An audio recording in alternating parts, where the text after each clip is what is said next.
Hey everybody, welcome back to the Your Relationship With podcast. I'm your host, Melissa Snow.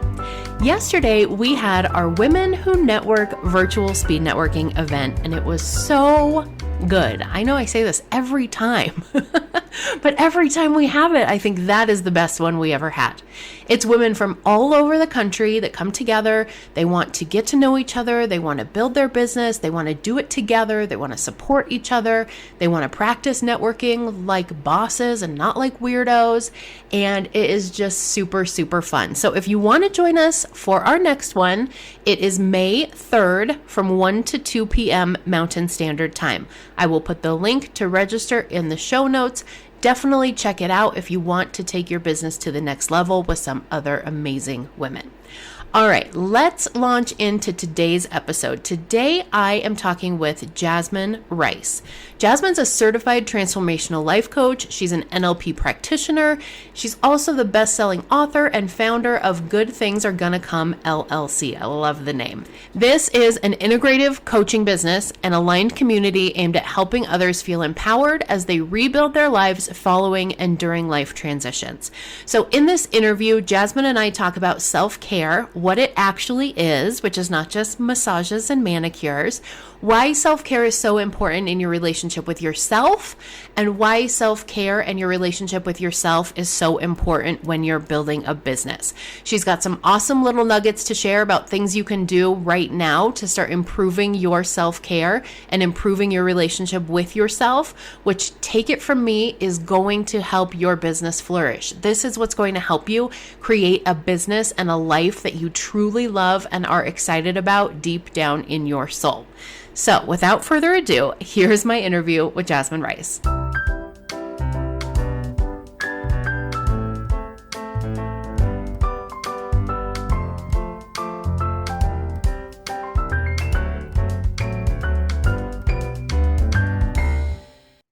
Hello, Jasmine. Welcome to the podcast.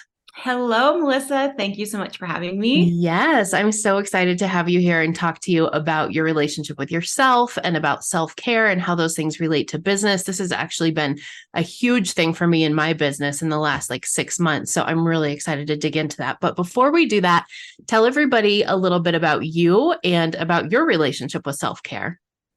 Absolutely. I am a transformational life coach. I do personal and professional coaching through transition. So the transition could be something personal like a divorce, a breakup, or on the professional side, it could be a career change or a change in leadership at your current job. So a little of both. And my relationship with self-care has been ongoing really my entire life, but really I focused more on it about 5 years ago when I was going through my own divorce and a job loss of my own as well. That's really when I realized that transformation had to involve a huge amount of self-care that I was putting on the back burner at the time. Yeah, 100%. I have had those experiences also. And I feel like sometimes if you're not taking care of yourself the way that you should be, the universe just takes care of it for you. They're like, okay, well, here's a broken leg, or okay, here's a cold. Yes, exactly. Now you can rest whether you want to or not. Right. So when we talk about self-care, what are we really talking about? Because I think a lot of times when people hear self-care, they think like, oh, I got to go get massages and get my hair done and get my nails done. But what are we really talking about when we talk about self-care? Yes, when I'm explaining it to people, similar to what you just said, it's a buzzword that we hear all over social media. And if you Google it, often you will see people going and getting a massage, going to the spa, which are amazing forms of self-care. But when I'm talking about self-care with my clients, it's really the basic things that we need to focus on. And it's so individual and personalized to ourselves. So self-care involves your physical health, your mental health, your emotional health, and it can be anything from making sure you're getting enough sleep, to exercising, to drinking enough water. But again, it's very personal for you. What self-care to one person could be very different from the others. But a lot of that, again, self-care that I focus on are those things that we need to do every single day. When you're going through a challenging time in your life, taking a shower and brushing your teeth are great forms of self-care. Yes, 1,000,000%. And sometimes that's all you can manage, and you have to celebrate that for sure. Exactly. So how does that relate to your relationship with yourself? So I think that's another buzzword that I've seen all over social media is the number one relationship you should have is the relationship with yourself. It's so important. And no one really explains what that means. And the relationship with yourself is really it encompasses like your self-esteem, your self-image, your self-worth, how you're talking to yourself. So self-care is an important part of that relationship with yourself. How are you taking care of yourself on a daily basis? And it is true that the most important relationship that we have is with ourselves, because if you're not taking care of yourself, you're not going to be better for all of those other relationships in your life, your partner, if you have children, if you're a parent, your coworkers. So you really do need to practice that self-care as a part of that relationship with yourself. Yeah. And I think that's an important point too, because my next question was going to be, how do we take care of ourselves when we're so freaking busy? But I'm thinking about like, not just in business. You and I were just talking before we got on this call about how busy we've been this week and how all of a sudden it's Friday and we're like, wait, what's happening? And I know lots of business owners relate to that, but I'm also thinking of like, my sister has 4 kids and 3 dogs and a foster dog and a husband and a full-time job and like all of these other things. And so I'm thinking about her and how she is often too busy for self-care, but then how that impacts her ability to do all of these other things that she's so busy doing, right? Like, can you talk a little bit about that and how it impacts your business and your relationships and your family when you're not taking care of yourself? Absolutely. And I have a sister who very similar. She's very busy with so many different things. And I often talk to her about making sure she's taking time for yourself. And we all have the same 24 hours in a day. We do. It's true. And how we choose to utilize that, it's up to us. And so we are pulled in so many different directions. And if you have a full-time job, or even if being a stay-at-home mom is your full-time job, and you have children and you have friendships and you have all of these things you're trying to balance, we're getting pulled in so many different directions. But that self-care, you said she doesn't have time for self-care. Self-care doesn't have to be elaborate. Self-care can be 5 minutes of your day that you're spending in the shower, taking deep breaths, practicing gratitude, getting ready for the day that's ahead of you. If we are constantly saying that we don't have time for self-care and putting it on the back burner, we are going to get burnout, and you're not going to be giving 100% in all of those different areas of life. We have to just reset, take that little bit of time for ourselves to be able to be our best selves. Yeah. And I think that applies to, especially for me, when I was in the beginning of being a new business owner, like working my way towards even 5-figure months, let alone 6-figure months, was like, I will do all of that self-care stuff when I am there, like when I'm already making money. Because when you're a new business owner, for most of us, it's like, okay, I got to be making money yesterday. Like I always joke when I started my business, I told he's my husband now, but he was my boyfriend at the time. And I told him, give me 3 months to see if I can make this work. If I can't make it work in 3 months, I'll go get a job. I'm like, what did I think was going to happen in 3 months? I was like 3 years in and still like, okay, hold on. I know I'm about to start making money. But when you're in that space, it's really, really hard, I think, to stop and be like, okay, I'm not going to work on this website. I'm not going to work on this funnel. I'm not going to work on this lead magnet, whatever it is. I'm going to stop and go take a walk or take a bath or do something for myself, because we have that inner voice. It's like, no, you can do that when you're making money. Right now, you need to do this other thing. Can you talk about that a little bit? I was right there with you. Exactly the same thing. I also had that 3 months. Okay. In 3 months, if I don't see this happen, I'm going to go back and get that 9-to-5 job. And similar to you, it was 3 years. And I'm like, okay, now I'm seeing some traction here. This is amazing. But I was doing exactly what you're doing. I was not taking breaks for myself in the beginning of my business. And that would be probably the number one thing I would advise someone who is starting their own business, because it's very scary when you're an entrepreneur and you were used to having this steady check, this steady income coming in. You knew every month what your income was going to be. And when you're an entrepreneur starting your own business, you might have a couple of different streams of income coming in, and you don't know what that income is going to be for the month. So it's stressful. And if you stop working, then when's the money going to be coming in? Mm-hmm. But I realized that taking a walk, you said taking a walk in the middle of the day was so amazing for me. And it was just around the block with my dog at the time. She passed away. She's not here anymore. But that's really what I was doing was I was taking just a 10-minute walk around my block to get away from my computer, not look at a screen, not take my phone with me, and just reset myself so I could come back and get back at it. Because yes, I knew I was going to have to be putting in a lot of hours, which I love because I love what I do, but I still needed to be taking those breaks for myself. So you also mentioned taking a bath. I would do that sometimes in the middle of the day, even for 5 minutes to just warm up. But we have to remember that if we're just go, go, go, and that's all we're doing when we're starting our new businesses, you're going to get burnout. And it's going to be more appealing for you to go back to that 9 to 5 job because it's a steady income. But if you just take that 10 minutes, it's like you reset yourself. So you're ready to get back at it. Yes, I totally agree. My experience building my current business has been so different than my experience building my previous business. I was a dating coach for 6 years before this, before I transitioned to helping women in business. And building that first business, I really didn't have the awareness of how important self-care was and how important it was to just be able to step back sometimes and take a breath and be like, you know what? Everything is going to get done. Like even just this morning, I was telling you, I'm leaving for Hawaii in 11 days. I'm like, I got to do this. I got to do this. I haven't gotten our taxes ready. I have to do this. I haven't packed. Like I haven't done all the things. And I was telling myself this morning in the shower, I'm like, everything's going to get done. It always gets done. So just calm down. And I feel like that's been the biggest difference for me in building this new business is I've had more of an awareness of like, I know how I got to the point where with my last business that I was like, I'm over this. I'm not excited. When I wake up, it's more of a chore than it is like, oh, yes, I get to work in my business today. Like that's the point that you get to when you're just push, push, push and not stopping to take care of yourself.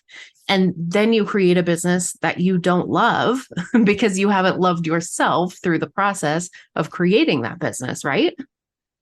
Exactly. And it's interesting you say that because I am a coach and I work with people on personal growth and personal development. And a lot of what I do talk about is self-care, but then I'm not practicing it myself. And I wasn't doing that when I was building my business in the beginning. And basically I was sending a message to myself that I wasn't as worthy as what I was coaching my clients on. And really, when I implemented self-care on a daily basis, it was my business just changed. I was working so hard and not seeing growth. And it was because I was burning myself out. I was getting to that point that you were at, and I wasn't excited anymore about this business that I was growing. And it was because I wasn't taking that time for myself. And when you are starting a business and you're an entrepreneur, it's difficult to say you're going to shut off at 6 o'clock every day. That might not be realistic, but that's okay. It doesn't mean then in the middle of the day at 12 o'clock, you can take that time where you're disconnecting from emails and you're not responding to those phone calls. You might have to fit it in at different times, but you still have to look at your calendar and figure out where that's going to work for you. Yeah, absolutely. One thing that really helps me is using the focus timer where you can set like increments that you're going to work and then increments of a break. And so even like I'll set it to work for 30 minutes and then have a 5-minute break. And during that 5-minute break, I will like get up and have a dance party with my dog. I'll get up and get a drink of water or whatever. Sometimes I'll just go stand outside and like feel the sunshine and breathe the air. And when I have the longer breaks, I do something different. But I like having something set up like that, like uniformly and systematically. That's like, okay, ding, ding, ding. Now it's time to go do something to take care of yourself, even if it's only a 5-minute thing, like you said. And you talked about putting it on your calendar. And I want to talk about that a little bit because this is something that I see happen a lot. And I was totally guilty of this previously, is we put things on our calendar for self-care. And then I am famous for this. I will look at my calendar at the beginning of the week and be like, okay, what can we take off this calendar? Because it is out of control. And usually the first thing to go is my self-care. Why does that happen? And how can we stop doing that? I think It's entrepreneurs do it more so because Mm-hmm. again, it's our business. If we aren't putting in so many hours, then it might fail. So we have that pressure that we're putting on ourselves, really. And we think that the 5 minutes of the deep breathing that we do in the morning might be enough. So that's what we're going to compromise on. We'll do that instead of saying I'm going to cut the day short and end at 6 o'clock today and not work this evening. And it's the pressure that we're putting on ourselves because we want to be successful. We put our time, our money, our energy, our tears into building these businesses, and we don't want to see them fail. Or even if it's you don't have your own business and you're working for an employer, that again, you want to do the best that you can do. So it's that pressure that we're putting on ourselves. And if you really do take that time, though, it's amazing how you can see you just have more energy for all of these other things that are on your calendar.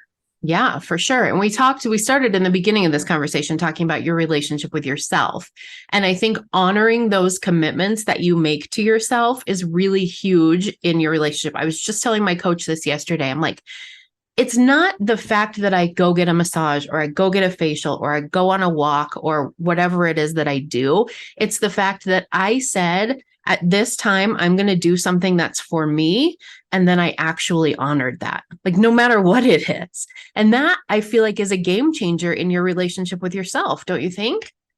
It's very empowering to Yeah. be able to stay true to that. Because imagine if it was somebody else that you're breaking plans with them. You're constantly telling them, oh, let's move our dinner to next week. Oh, I can't do it this week, next week. You're doing the same thing to yourself. So when you view it that way, that you're your best friend, you should be honoring this and showing up for yourself. Because when you're not taking this time, it's not selfish. It's really not. And I think so many times we think that it's selfish that we're taking this time for ourselves, when in reality, it is just making us better in all of those different relationships. It's making us better in our jobs. Yeah. And to your point, if we were doing that to someone else, eventually that relationship would fail, right? That person would stop making plans with us. They would stop trusting us when we say things. They would stop believing the words that are coming out of our mouth because we've consistently shown we're not reliable. Don't listen to me. I'm not there for you. And we're essentially doing the same thing in our own relationship with our own selves. And that is huge, I think. Yes, exactly. So, what is something or a few things maybe that people can start doing today if they're listening to this podcast and they're like, okay, Melissa and Jasmine are right. I don't do a great job taking care of myself. I know I need more of that because I'm feeling this burnout. I'm feeling this like drain of energy. What are some things that people can start doing today to improve their self care and therefore their relationship with themselves?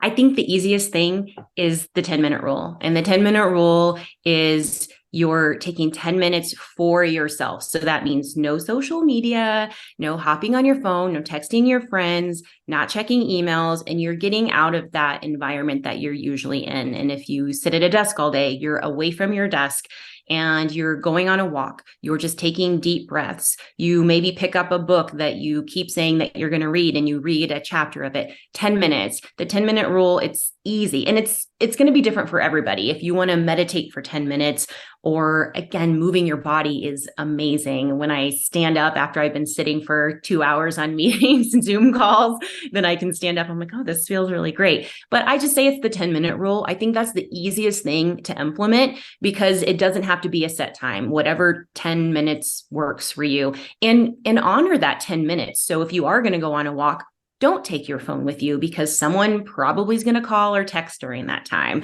and walk away so you don't hear your email ding every time an email pops in, and just really disconnect for 10 minutes and see how that feels. I suggest doing it for the whole week for 5 days. Say, okay, for 10 minutes this week, each day, I'm going to give myself 10 minutes and just see how that changes it, and have it be an interruption though. So not starting your day off with that 10 minutes to yourself or ending your day. Have it be an interruption in the middle of the day that you're actually having to remove yourself from the daily flow, give yourself that 10 minutes and then come back at it. What's the importance of that? Doing it as an interruption instead of doing it to start your day or end your day?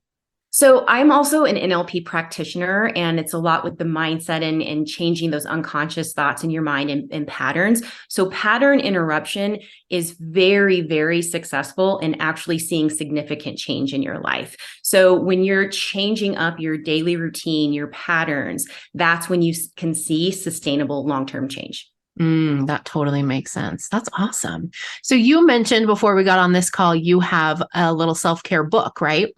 I do. I have a free self-care ebook that you can download on my website, and it's called 7 Self-Care Tips You Know You Should Be Doing, but you're not. And it's because I don't talk about going to the spa or getting a massage. Again, those are wonderful forms of self-care. It's those daily things so you're not getting overwhelmed. I talk about exercising and moving your body, but I also don't say that you need to schedule an hour every morning to go to the gym or get on the treadmill. Moving your body and exercising, it can be very, very different for each of us. So they're realistic ways to add in self-care without you feeling overwhelmed. I think people hear self-care as another task that they have to add in, and then they're just like, no, I can't do it. Yeah, one more thing to do. That's the last thing I need. Awesome. I will put the link for that book in the show notes for anybody who wants to download that. And if people want to connect with you further or find out more about what you do, what's the best way for them to do that? The best way is just to visit my website, which is goodthingsaregonnacome.com. And the link to all of my socials you can find there. I have a blog that I post that's just free content, and a couple of other freebies you can find there as well. Awesome. I love it so much. Thank you so much, Jasmine. This has been great. Thank you, Melissa. Have a great day.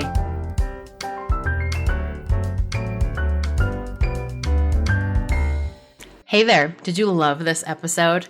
Make sure that you hit subscribe so that you don't miss any in the future. Also, leave us a review. It's helpful for me to know that you love this podcast, and it helps more awesome female entrepreneurs just like you find the information that they need.